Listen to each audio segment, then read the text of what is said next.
Bonjour à toutes, bonjour à tous.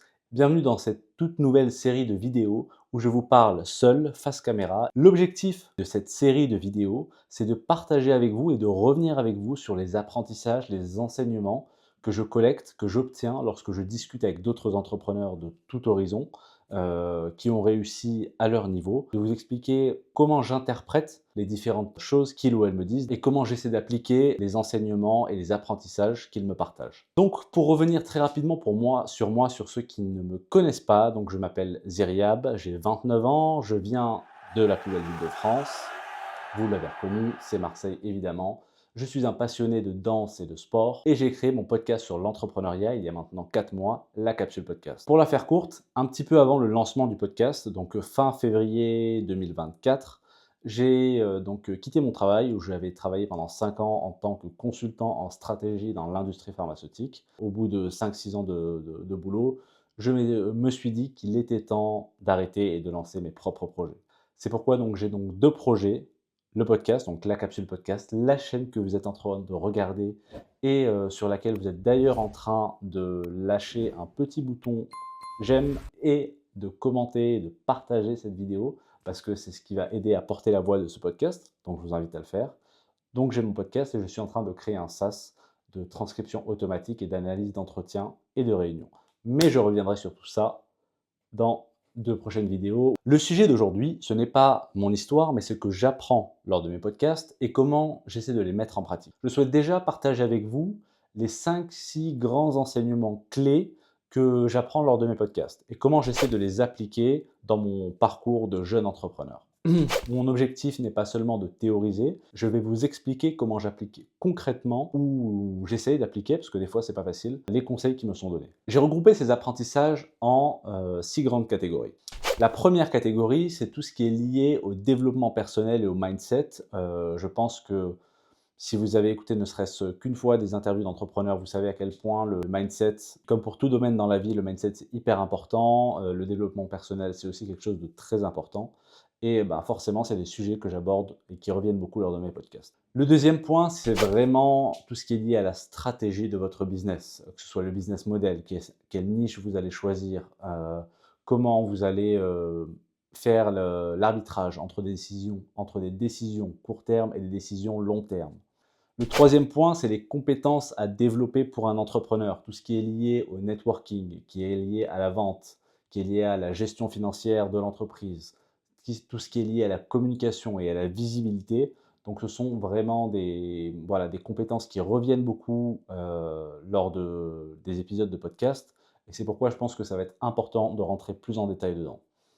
Ensuite, il y a tout ce qui est la compréhension des besoins clients et de son marché. C'est vraiment un point qui est essentiel et on voit clairement que ça fait la différence entre différents entrepreneurs. Le cinquième point, qui est forcément tendance aujourd'hui, c'est tout ce qui est lié à l'intégration de l'IA et de la donnée, parce qu'on ne va pas parler seulement d'IA, mais toute la partie, ce qu'on peut appeler désolé pour l'anglicisme, le knowledge management, donc le management des connaissances que l'on acquiert, comment on s'en souvient, comment on ne perd pas des connaissances, c'est un sujet qui est hyper important, qui mérite d'être abordé. Et enfin, le dernier sujet, c'est tout ce qui est lié à la vision, l'écosystème, les valeurs, ce qu'on veut accomplir, comment le faire, est-ce qu'on est engagé sociétalement. Donc, c'est aussi des points qui reviennent et qui, au début, ne me parlent pas forcément, mais je comprends pourquoi c'est hyper important, en fait, de les avoir et ça mérite d'avoir une place dans les différents sujets que l'on va aborder dans ces vidéos. Donc, ce sont les grandes catégories de sujets qui ont été abordés lors des épisodes de podcast et comme je vous l'ai dit, je rentrerai spécifiquement dans chacun de ces sujets lors des prochaines vidéos. Mais avant ça, j'ai pensé qu'il était essentiel d'aborder une question fondamentale. Cette question, si toi qui m'écoutes, tu as envie de te lancer mais que tu ne sais pas comment, tu t'es forcément posé cette question. C'est avec quelle idée je lance mon business? Soit j'ai plein d'idées et je ne sais pas laquelle choisir, ou alors en fait j'ai pas d'idée, j'ai l'impression que je n'ai pas d'idée. Et on va voir que tout ça, c'est beaucoup de perte de temps parce que pour vous la faire très courte, ce qui compte en entrepreneuriat et d'après les entrepreneurs que j'ai interviewés, encore une fois, c'est pas seulement moi qui le dis, c'est que l'exécution, le fait de se lancer et faire, même si c'est quelque chose qui ne vous tente pas, le fait d'essayer une expérience pendant 3 mois, 4 mois, 6 mois, c'est vraiment ça qui va faire la différence, vous faire comprendre ce qu'est l'entrepreneuriat et aussi vous rendre compte si soit vous êtes fait ou pas pour ça, si peut-être que vous êtes fait pour ça, mais que vous avez envie de développer autre chose. Bref, passez à l'action, c'est le plus important. Mais maintenant, la question, c'est Ziryab, t'es bien gentil, mais comment on fait tout ça? Comme je vous l'ai dit, beaucoup d'entre vous se posent probablement la question, sans la bonne idée, comment je peux me lancer? En vrai, c'est pas du tout la bonne question à se poser. Parce que avoir la bonne idée du siècle, ou la meilleure idée, et cetera, on s'en fout un petit peu, j'ai envie de dire. La première question que vous devez vous poser, c'est: qu'est-ce que je veux réellement? Et si vous vous posez cette question, il faut aussi comprendre à quel type de profil vous appartenez. J'identifie en fait 3 grands profils, parmi ceux qui veulent se lancer ou ceux qui se sont lancés. Le premier profil, c'est, celui ou celle qui souhaite changer de situation parce que, bah, voilà, un travail, il ou elle ont un travail un travail qui ne leur plaît pas, un travail qu'on pourrait dire alimentaire, peu importe, qu'ils gagnent bien ou pas très bien leur vie. Ils sont dans un travail qui leur fait chier concrètement et qui les fait chier concrètement, peu importe le domaine. Et ce qu'ils veulent, c'est lancer une entreprise, peu importe le domaine. Ils veulent lancer un business, ils veulent vendre des produits donc et des services, parce qu'un business, c'est vendre des produits et des services, sans avoir voilà, un domaine de prédilection forcément, ou une idée incroyable. Deuxième profil, c'est les personnes qui veulent absolument travailler dans un domaine qui les passionne. Je sais pas moi, une personne, elle peut être, je sais pas, voilà, j'ai pas d'idées en tête qui me viennent, la personne peut être, je sais pas moi, comptable et en fait, elle veut absolument, travailler dans la décoration, mais elle sait pas dans quoi, elle sait pas quoi sur si elle va se lancer, si ça va réussir, par quoi commencer et cetera et cetera.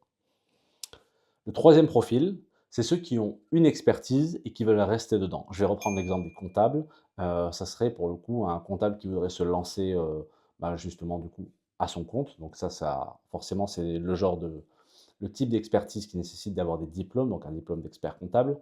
Mais ça peut être très bien quelqu'un qui a une passion pour l'intelligence artificielle, qui est très bon dedans et qui voudrait lancer un produit dans l'intelligence artificielle.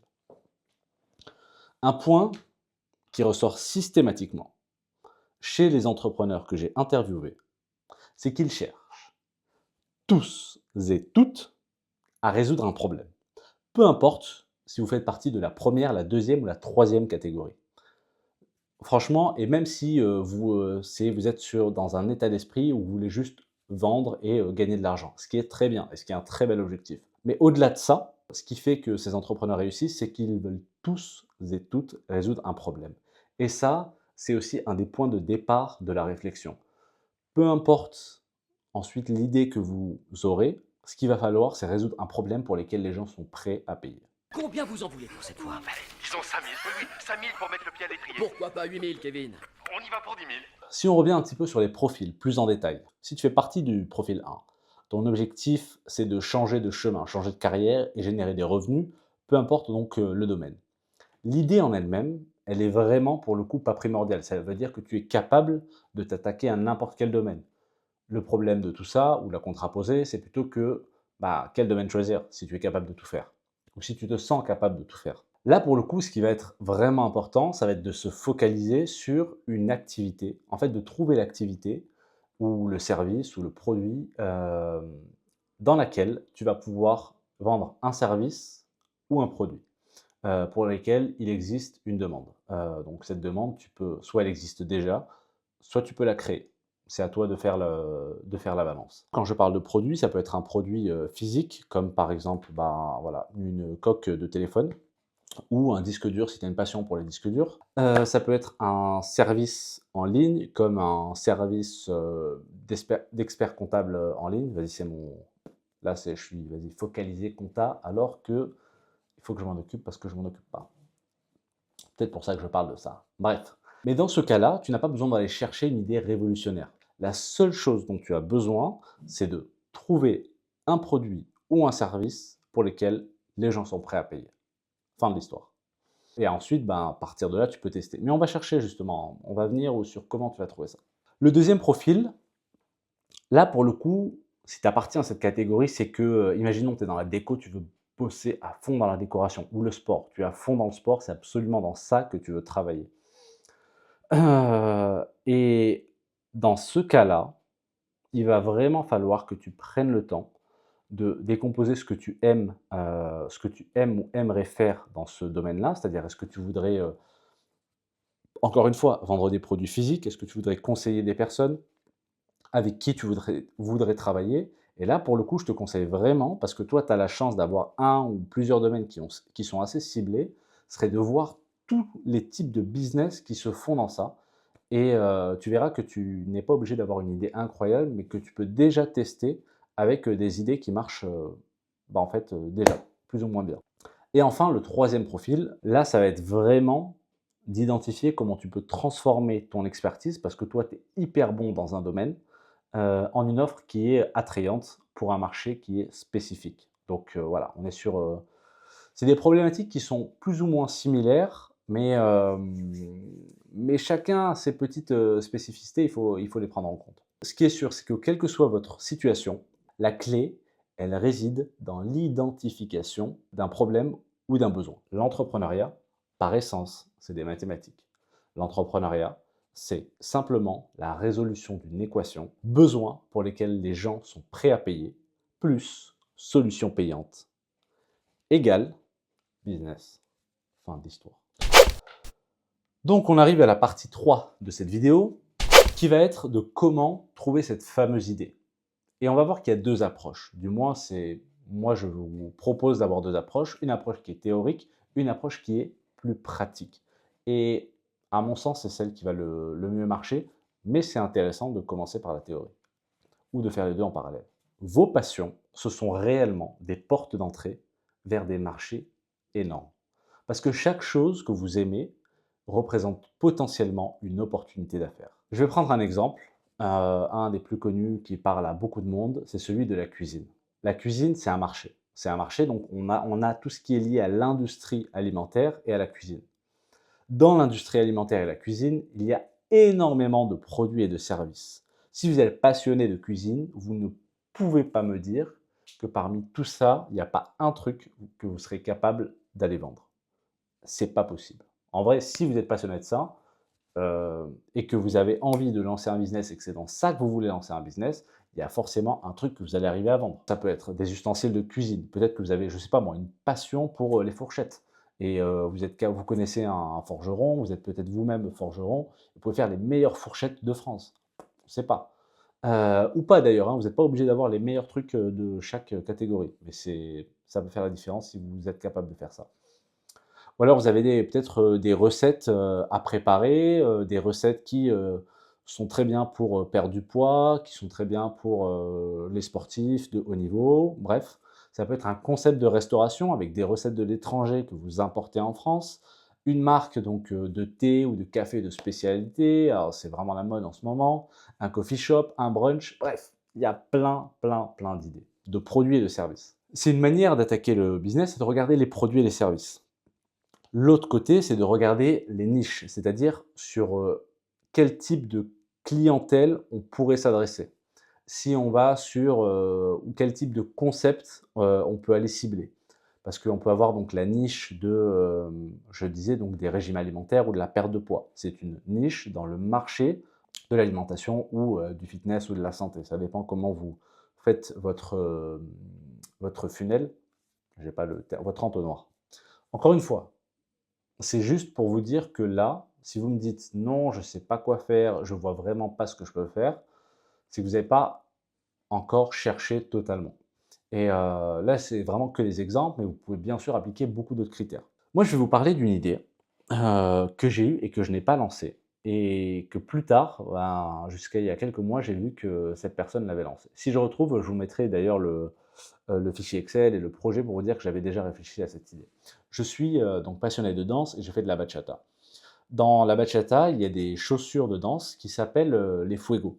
Donc les fuegos, c'est des chaussures de danse, je vous mettrai donc, comme vous pouvez le voir à l'écran, c'est des chaussures de danse qui permettent de tourner facilement et c'est vrai que c'est un vrai problème pour les danseurs, qui aiment danser partout, que ce soit sur le goudron ou autre, parce que des fois, on a des chaussures qui, nous empêche de tourner, on s'éclate les genoux, etc., etc. Donc, le mec qui a inventé ça, en fait, il a un concept qui permet aux chaussures, du coup, de tourner très facilement, grâce à une technologie spécifique. Et c'est un truc qui n'existe pas en France, enfin, du moins qui n'est pas fait par des Français. Et je me suis dit: «Putain, mais ça se trouve, c'est un truc que je pourrais faire». Et je me suis renseigné sur le truc. Je ne suis pas allé jusqu'au bout, à tort ou à raison, je ne sais pas, mais parce que, la partie avoir des stocks, être sur ce business de chaussures, c'est pas quelque chose qui me parlait beaucoup. Moi, j'avais besoin personnellement de quelque chose qui me parlait un peu plus. Et récemment, j'ai vu que justement il y avait, quelqu'un qui faisait des vêtements déjà dans ce milieu de la bachata, qui avait, sorti, des chaussures de danse des chaussures de danse justement qui permettaient de tourner, qui permettent de danser un peu partout. Donc ça s'appelle les Panamio, je vous invite à aller regarder, il y a de très bons retours effectivement, cette vidéo n'est absolument pas sponsorisée, c'est bien dommage. Mais tout ça pour vous dire que c'est quelque chose, auquel j'avais déjà pensé. Alors pas du tout au design, c'est vrai que moi je m'apprêtais plus à reprendre le design existant, peut-être le twister un peu, mais j'avais pas du tout le design en tête que celle qui a sorti ce nouveau modèle de chaussures. Mais pour vous dire qu'en fait, vous pouvez très bien prendre, un concept de l'étranger et si vous êtes vraiment dedans, vraiment déter, bah, vous pouvez essayer de le lancer ici. Bref, ce que je veux vous dire, c'est donc réfléchissez-y, prenez vraiment chacune de vos passions et dans chacune de vos passions, vous achetez probablement des produits ou des services, n'importe quel truc. Et tous ces achats, ça représente un marché qui existe. L'avantage de tout ça, c'est que tout ce que vous achetez, vous savez qu'il y a déjà d'autres personnes, parce que je suppose que vous n'êtes pas le seul ou la seule personne à acheter ça.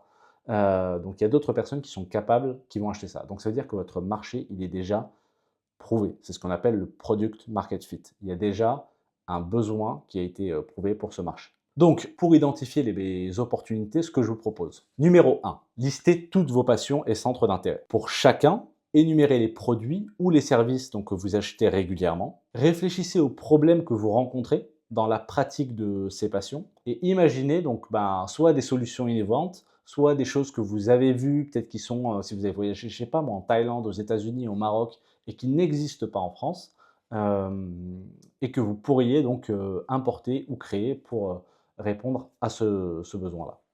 Imaginons donc vous aimez le yoga, on est dans le marché du bien-être et du fitness. Les produits, services actuels qui existent, c'est des tapis de yoga, des vêtements, des cours en studio, et donc il y a plein de choses. Les problèmes potentiels, ça pourrait être donc une difficulté à maintenir une pratique régulière, à garder la motivation. Et une idée de business, c'est par exemple soit un suivi de coaching personnalisé, soit une application de coaching yoga personnalisé, un tapis de yoga connecté, des retraites de yoga pour débutants. Donc en fait, si vous prenez le marché, les différents produits qui existent, les problèmes potentiels et les idées, et ensuite vous réfléchissez aux idées de business, vous voyez qu'il y a pas mal de choses qui peuvent sortir. Mais essayez d'avoir cette réflexion-là. Dans quel marché je me trouve? Quel est le marché qui m'intéresse? Qu'est-ce qui existe déjà? Quels sont les problèmes qui sont rencontrés? Et là, pour identifier les problèmes, c'est là ce que j'appelle la différence entre la théorie et la pratique. C'est que vous avez la théorie, où vous allez chercher par vous-même et où vous allez chercher par exemple sur, juste réfléchir, et la pratique, c'est d'aller regarder par exemple auprès de communautés, si on prend l'exemple du yoga, des communautés de yogis, sur des forums, sur les réseaux sociaux, que ce soit sur Instagram, sur, Facebook, sur, Reddit et cetera, et de regarder, un peu, d'essayer de comprendre à chaque fois qu'il y a quelqu'un qui n'est pas content, qui met un mauvais commentaire. Et vous allez peut-être vous rendre compte que ces mauvais commentaires ou ces problèmes, c'est des choses qui ressortent souvent, et ça veut dire que les gens ne trouvent pas la bonne solution et que potentiellement, ils peuvent être prêts à payer pour un produit ou un service qui résoudrait ce problème. Voilà. Votre passion, elle vous donne non seulement des connaissances précieuses sur un marché, mais aussi la motivation nécessaire, parfois, pour persévérer face aux défis de l'entrepreneuriat. Je pense que ça reste un bon point de départ. C'est un vrai débat, hein. Des fois, il y en a, ils disent: «OK, il ne faut pas avoir un business passion», et d'autres: «Il faut absolument avoir un business passion». Vous allez faire votre choix. Mais moi, je pense que c'est plutôt pas mal, au début pour se lancer. Par contre, après, la motivation, elle devra se transformer en discipline. C'est ça, ça va être ça le réel point. Je pense que peu importe qu'on ait un business passion ou pas, c'est le vrai travail, c'est motivation qui se transforme en discipline. Mais en tout cas, c'est un excellent point de départ pour trouver une idée de business qui vous tient à cœur. Rebonjour, comme vous le voyez, j'ai changé d'environnement. J'ai tourné cette vidéo en 2 fois, donc voilà, ça permet de peut-être dynamiser un peu la vidéo. J'espère que ce nouveau cadre vous plaît. Moi, personnellement, je l'adore.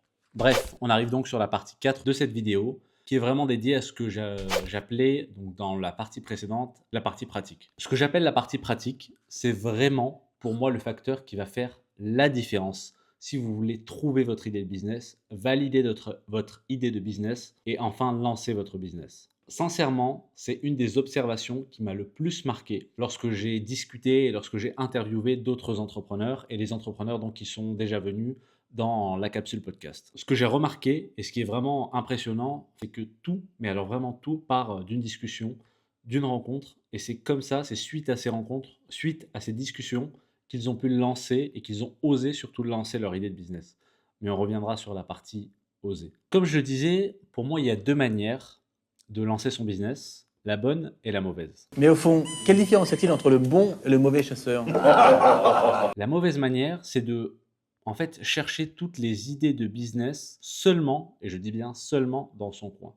C'est-à-dire, comme je l'ai décrit en première partie, donc c'est regarder vos passions, suivre les différentes étapes que j'ai décrites, et surtout n'en parler à personne. Parce que oui, vous allez clairement trouver des idées si vous suivez ces étapes, et c'est bien entendu le but, mais il y a 95% de chances pour que tout ça, ça reste écrit sur papier, ça reste écrit dans votre fichier Excel et que vous ne passiez pas à l'action. Pourquoi? Tout simplement parce que vous n'avez pas partagé et confronté vos idées avec quelqu'un. Vous n'avez pas pris en compte le pouvoir de l'échange et de la discussion. Et je vous assure que vraiment, c'est ce qui fait toute la différence. Si vous ne me croyez pas, allez regarder les épisodes de la capsule podcast, notamment les épisodes qui s'affichent à l'écran, parce que vraiment, vous comprendrez à quel point c'est important d'échanger avec les gens pour avoir des idées. Concrètement, qu'est-ce que ça peut vous apporter d'échanger avec les gens, d'aller voir les gens, d'oser aller leur parler? Aller voir les gens, déjà, donc ça va vous permettre d'avoir un autre point de vue sur les problèmes que d'autres personnes rencontrent. Donc ça va vous aider dans la partie génération d'idées. Le deuxième point, c'est savoir si les personnes à qui vous parlez comprennent votre idée.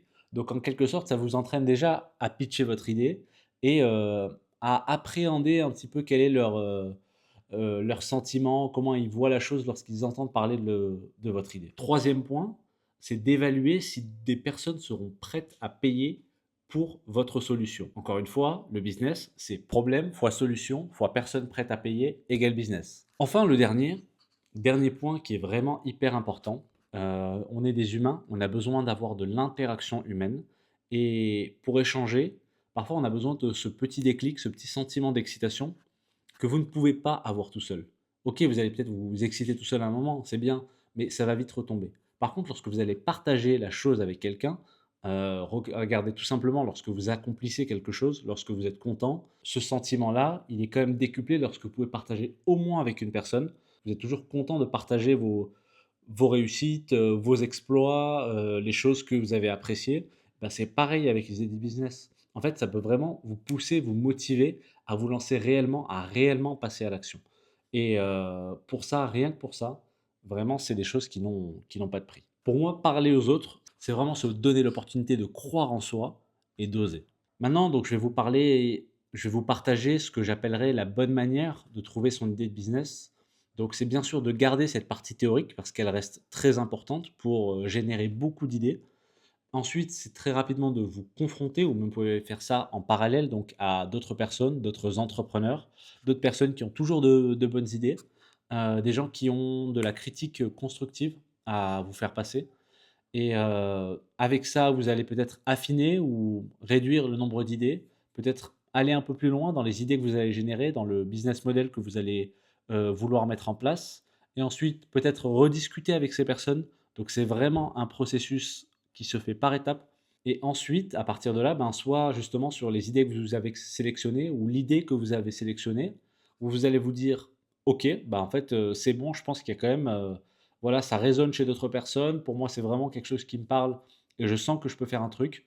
Donc j'y vais et vraiment ça va être cool. Ou alors dire non, OK, ben ces idées-là, finalement, il y a des choses que je n'avais pas vues moi tout seul et je pense que c'est pas quelque chose qui me convient ou j'ai pas envie de faire ça là maintenant et donc vous allez relancer le process. Il faut vraiment, vraiment pas avoir peur de relancer le process, relancer encore et encore. Jusqu'au moment où vous allez vous lancer, mais n'attendez pas pour vous lancer parce qu'on y arrive, c'est hyper important. Et on arrive donc sur cette partie 5. Elle parle du fait d'oser. Oser pour moi, c'est faire beaucoup d'erreurs le plus tôt possible. Parce que concrètement, c'est ça. Vous allez vous lancer dans quelque chose que vous ne connaissez peut-être pas forcément très bien. Il y a énormément de paramètres à prendre en compte lorsqu'on veut lancer un business. Et quand je dis un business, c'est vraiment soit un truc où vous voulez générer 300 euros ou 100 ou 50 euros par mois, peu importe, comme une activité vraiment à temps plein. Donc, mais le fait d'oser, c'est vraiment se dire, ok, ben, j'ai les difficultés, je sais que je vais en rencontrer, mais j'ai envie de les rencontrer rapidement. Comme ça, je vais faire le plus d'erreurs rapidement et je vais apprendre encore plus rapidement. Que les entrepreneurs que j'ai rencontrés, ils en sont venus à lancer leur activité parce qu'ils ont osé aller parler à des gens, donc développer leur réseau. Et développer son réseau, c'est pas avoir ou connaître 1 million de personnes, c'est soit connaître les bonnes personnes, soit tout simplement vos amis, vos collègues de travail, vos anciens camarades de promotion. Et c'est important de prendre le temps de voilà, garder ce réseau petit à petit. Il ne faut pas se dire non, mais moi, j'aime pas aller parler aux gens, je suis mieux dans mon coin, etc. Enfin, vous pouvez, c'est très bien. Mais si vous voulez lancer, accélérer votre business, essayez quand même de garder un certain degré d'ouverture envers les autres. Ils ont osé s'intéresser aux gens et écouter leurs problèmes. C'est pas toujours facile, ça ne vient pas toujours naturellement, mais c'est vraiment quelque chose, encore une fois, qui peut faire la différence, d'avoir cette capacité à écouter les problèmes des gens pour les comprendre et ensuite pour du coup développer des solutions qui répondront à leurs problèmes. Encore une fois, c'est le principe du business. S'intéresser aux gens, aux problèmes des gens ou à ses propres problèmes. Ils ont osé partager les problèmes qu'ils ont eux-mêmes rencontrés. Encore une fois, je sais que là, c'est difficile pour certains ou certaines d'entre vous d'oser aller vers les autres et de partager ses propres problèmes. C'est toujours difficile de s'ouvrir. Je suis pas en train de vous dire allez raconter toute votre vie et vos problèmes les plus profonds à des gens. Mais si vous arrivez à raconter petit à petit à vous ouvrir, en fait, bah, souvent quand on est en face des bonnes personnes, je pense qu'il faut pas hésiter à aller leur parler, à aller s'ouvrir un petit peu. Parfois, c'est vrai, on ne sait pas si justement ce sont de bonnes ou de mauvaises personnes, mais si on ne sait pas, on peut pas savoir. Donc vraiment, allez parler de vos problèmes aux gens. Et je parle de petits problèmes basiques. C'est comme, je dis n'importe quoi, mais vous faites de la course et dire putain, avec ces chaussures-là, j'ai toujours un problème. Ou toutes les chaussures de course que j'ai essayées, elles ont tel problème. À ton avis, est-ce que tu as des solutions? Et peut-être que ça, de là va découler des idées de business. Et enfin, ce qu'ils ont osé, c'est dire aux autres, et je trouve que c'est vraiment ça qui est fort, ok, tu as un problème, bah moi je peux le régler. Fais-moi confiance, ou ne me fais pas confiance jusqu'à ce que j'ai développé cette solution, mais en tout cas, moi je vais m'occuper de ton problème. Et ça, je trouve ça vraiment génial. C'est vrai que dans l'entrepreneuriat, des fois, on voit beaucoup de choses un peu parfois fumeuses, et c'est vrai qu'il y a ce genre de contenu qui est présent. Mais d'un autre côté, les entrepreneurs sont aussi là pour résoudre des problèmes, donc des problèmes réels de personnes. Et plus il y aura d'entrepreneurs, plus il y aura de problèmes qui devraient être résolus. On est bien sûr sur de la théorie pure et un côté un peu utopique de la chose, je sais bien. Mais gardez ça en tête. Donc pour conclure, si je dois résumer les points clés qui ont été abordés dans cette vidéo et pour trouver son idée de business, je dirais qu'en un, donc clairement l'idée parfaite est un mythe. Ce qui compte, ça va être de tester des idées de business et surtout de passer à l'action. Ensuite, vous ajusterez en cours de route, que ce soit si vous gardez la première idée que vous avez eue ou si vous avez envie de changer tout simplement, parce qu'il y a des choses que vous avez rencontrées qui ne vous plaisent pas dans cette aventure. Partez de vos passions et de vos centres d'intérêt. Tout ça, ça représente vraiment des idées, des opportunités qui sont énormes. Donc n'hésitez pas à réfléchir et à prendre du temps dessus. Parfois, vous pouvez passer, je ne sais pas moi, 3 heures sur Netflix ou 4 heures. En fait, si vous faites 4 heures à générer des idées de business, vous n'avez pas perdu votre temps. Euh, donc, juste faites-le, faites cet exercice. Combinez, comme je vous l'ai dit, partez de l'approche théorique qui est hyper importante, mais surtout allez confronter vos idées avec les gens. N'ayez pas peur de parler de votre idée parce que certains vont vous dire ok, ouais, mais si je parle de mon idée, il va me la voler. Non, c'est faux. Les gens, ils n'ont pas le temps de vous voler vos idées. Ils ont plein de choses, ils ont leurs problèmes, ils ont leurs objectifs. Vous avez votre idée, lancez-vous avec. Et le dernier conseil, bien sûr, c'est tout simplement lancez-vous, passez à l'action, osez, et c'est comme ça que vous allez apprendre plus vite et que vous deviendrez tout simplement meilleur sur ce que vous avez envie de faire. Et maintenant, c'est à vous de jouer. Je vais vous lancer un défi très très simple. Prenez une feuille de papier ou une feuille Excel, bref, n'importe quoi, où vous pouvez noter des choses. Choisissez 5 de vos centres d'intérêt et passions. Essayez vraiment d'en trouver 5. Des fois, on se dit, ouais, mais moi, je m'intéresse à rien, etc. C'est pas vrai, vous avez tous au moins 5 centres d'intérêt. Pour chacun, chaque centre ou chaque passion, essayez de trouver 5 problèmes ou 5 besoins non satisfaits qui pourraient être 5 problèmes que vous rencontrez ou dont d'autres personnes vous ont parlé. Et 4, pour chaque problème, essayez d'imaginer une solution. Juste, voilà, la noter. Et ça, déjà, ce sera une première étape. Si bien sûr, vous n'arrivez pas à faire ça ou vous avez des difficultés à faire ça, ce que je peux vous proposer, c'est tout simplement de m'envoyer un message sur Instagram, un mail, donc au mail, donc à lacapsulebusinesspro@gmail.com, donc le mail qui s'affiche juste en bas de l'écran, ou encore mieux, de réserver donc un créneau de consultation sur le lien qui va s'afficher juste en bas. Donc moi, je vais me faire vraiment un plaisir de vous aider. C'est des domaines et des choses qui m'intéressent énormément. Donc avec plaisir tout simplement pour vous aider. En tout cas, merci pour avoir regardé cette vidéo jusqu'au bout. N'hésitez pas à partager vos idées, vos difficultés, les problèmes que vous rencontrez en commentaire. Ça peut vous aider et ça peut aider les autres qui regarderont également cette vidéo. Rappelez-vous que tous les business, qu'ils soient grands ou petits, ça a commencé par une simple idée, quelque chose de vraiment tout simple. Ça a commencé par une discussion avec quelqu'un. Donc, c'est vraiment la première étape. Cherchez des idées et lancez. Faites des tests. Osez. En tout cas, je vous dis à très bientôt pour la suite des vidéos et la suite de cette série de vidéos pour les apprentissages issus de mon podcast et comment je les applique au jour le jour.